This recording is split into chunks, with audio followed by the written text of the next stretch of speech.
Hey my awesome folks, and welcome to part 3 of the Sonic 3 complete playthrough.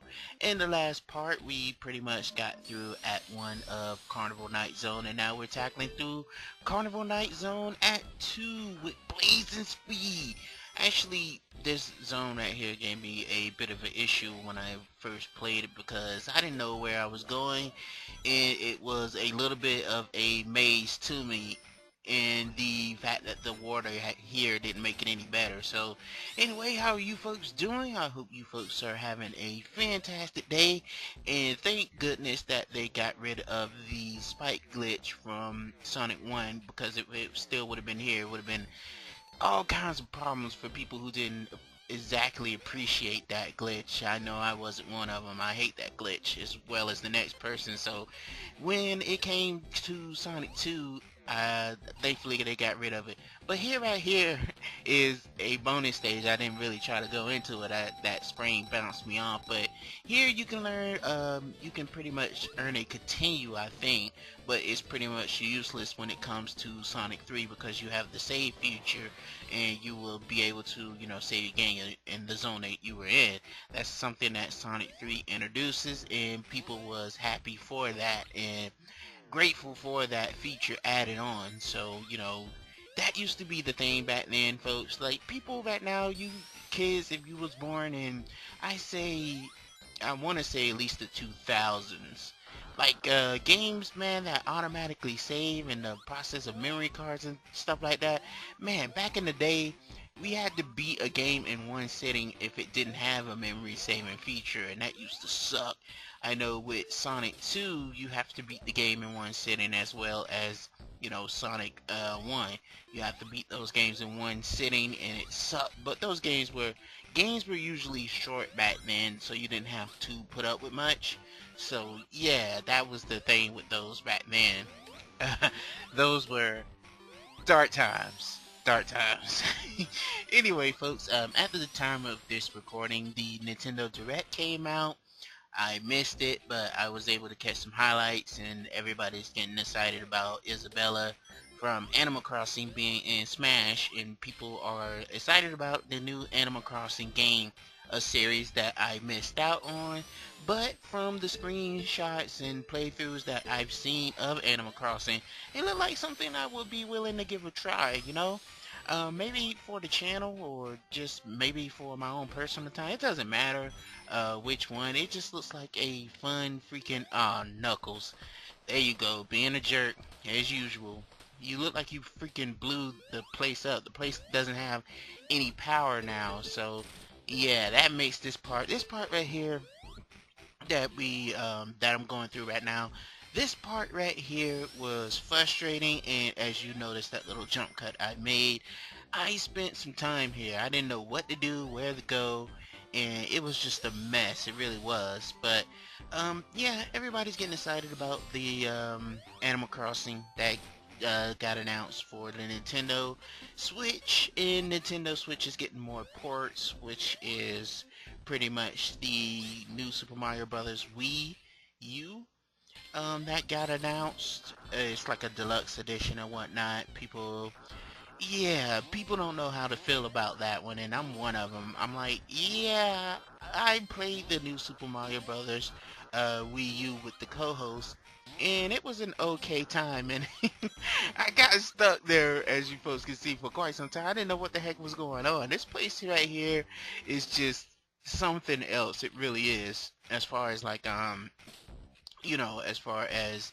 getting through this zone and whatnot. I told you folks I don't really particularly care for this zone, and that pretty much that statement stays true.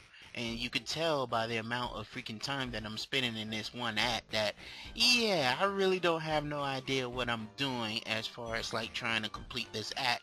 But the next zone I am going to appreciate, so there is some, sentimental value out of this. But yeah, but anyway, people, the Nintendo Direct, Luigi Mansion 3 is coming out soon, and then got some more 3DS stuff, and people want that console to die because it's been around for like, what, 5 years now, I think? Um, yeah, so I love my 3DS. My 3DS is fun. I got a whole bunch of selection of games of it, but I don't really play it as much as I used to ever since I pretty much beaten, almost 100% on Hyrule Warriors. For the 3DS, I was really invested in that game, and I had like over 400 hours put into that game, and it might be even more. I have to check and see how much time I actually put into that game.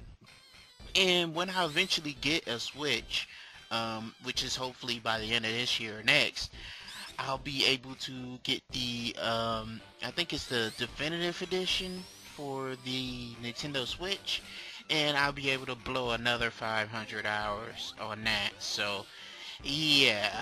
They should have had a version for, a definitive edition for the Wii U, but that game was already out, and the only thing the definitive edition adds is like it adds it adds the stuff from the 3DS. So you get the 3DS content, but you get it on a bigger screen with the Switch and stuff like that. So if you want to go ahead, I'm going to do it because, why not? It's just the same game, but why not? It gives me something else to do. And what I'm thinking about doing it, like if I do, I'll eventually want to do a playthrough on that. So yeah, you folks, hopefully within the next year or so, I hope you folks look forward to that. Um, yeah, and we'll probably like do it like I'll explain the details when we eventually get to that game, how I'm gonna break that game down, so you folks be able to see. Look at the time that I spent on this stage already. It's almost like the thing with Sonic games is that you're given more than enough ample time to complete the stage. You got 10 minutes. So if you don't beat it, actually it's 9 minutes and 59, but around that to 10. If you don't beat the stage within 10 minutes, that's it. You lose a life automatically, which was pretty stupid. But look at the time, I'm cutting it pretty close actually. But yeah, you're given 10 minutes to beat the stage, which should be, I figured they give that off, enough time for you to actually beat it. Knuckles, you are a dickhead, dude. They figured that give you enough time to beat the stage and beat the boss, which I'm pretty much finna handle right now. Going hyper, why not? I got this ability, got the cheat code, you do it, why not? Take care of the bosses with the quickest of ease, and there we go, folks.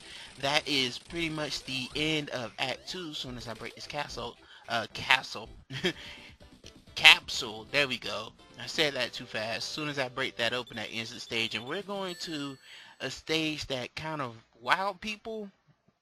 I want to say wild people, but not really. And these stage transactions are great.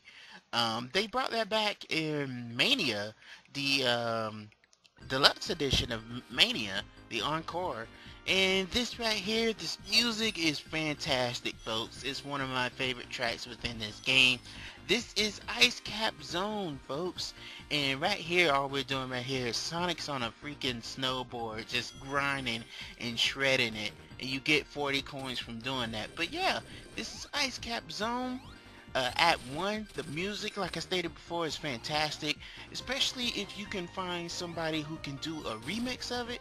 If you can find a remix of it, it just makes this track all the more better. It really does. But anyway, I think Act 1 of Ice Cap Zone isn't that bad.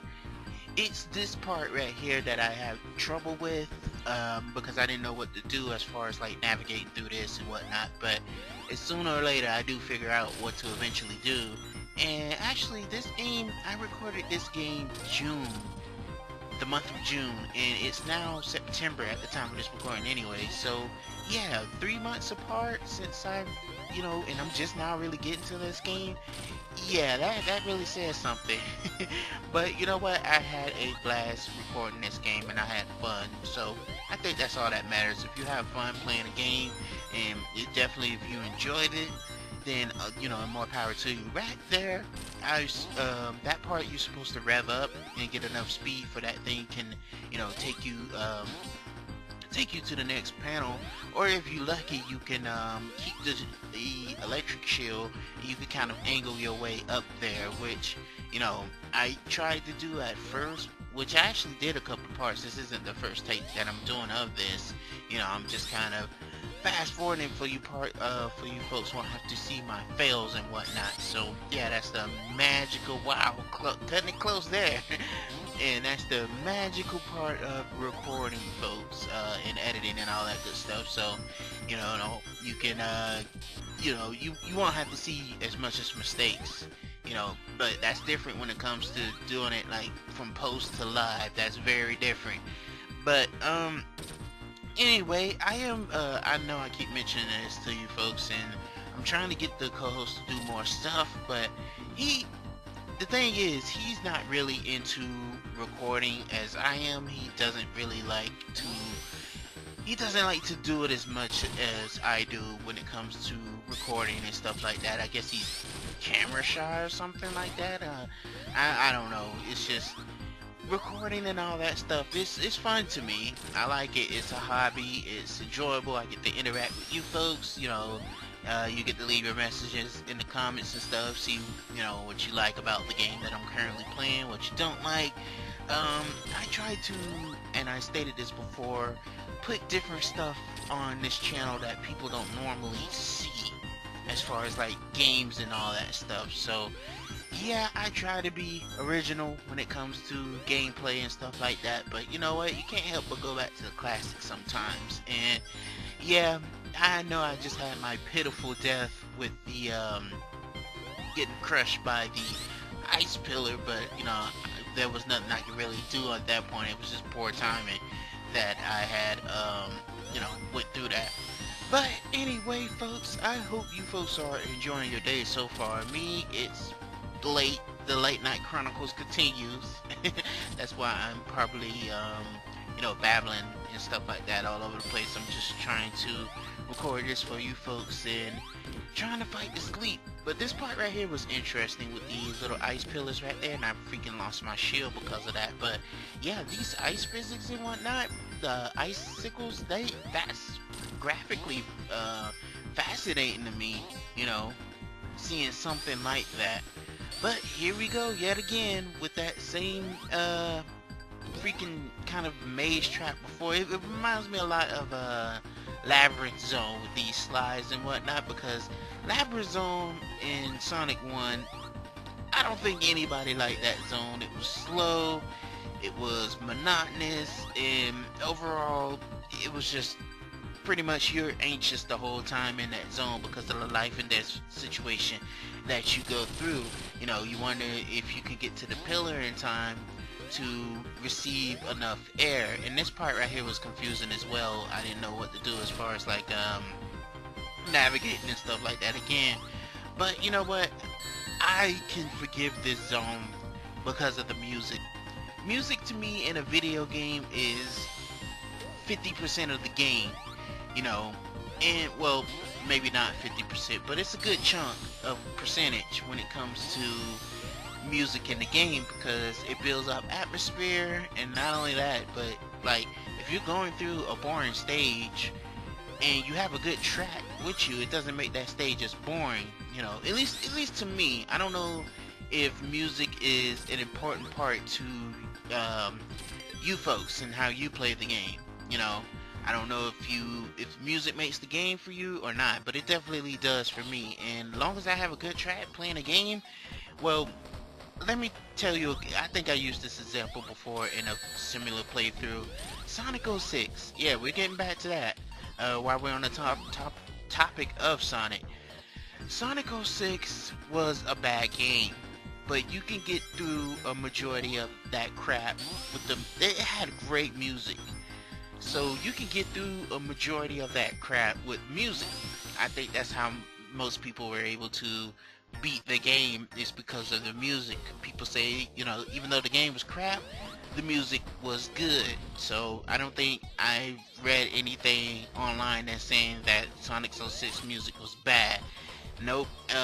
My favorite pieces in Sonic 06 is Crisis City is great. Kingdom Valley is pretty good when it comes to music as well. So those are the only two. Wave Ocean's okay. The music in Wave Ocean's okay. Since that's the first stage that you freaking encounter, his world was pretty fantastic as well. I like that song. Actually, how I got introduced to that song was through the co-host with the most.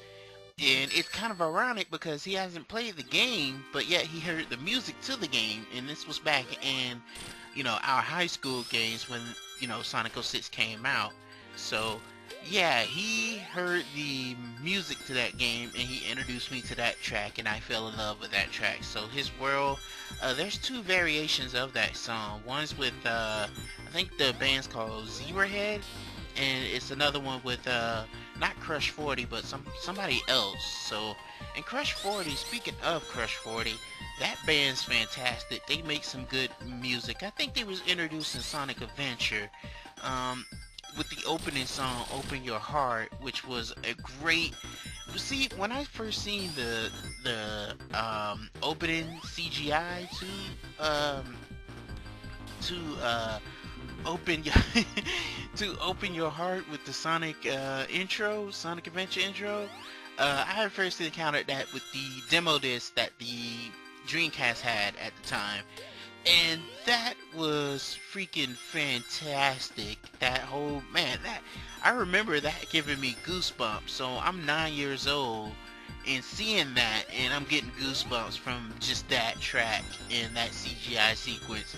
Oh, that demo has some interesting games on it too. It had Sonic Adventure, it had Power Stone, which I did a playthrough of Power Stone on this channel, so you folks check it out if you're interested.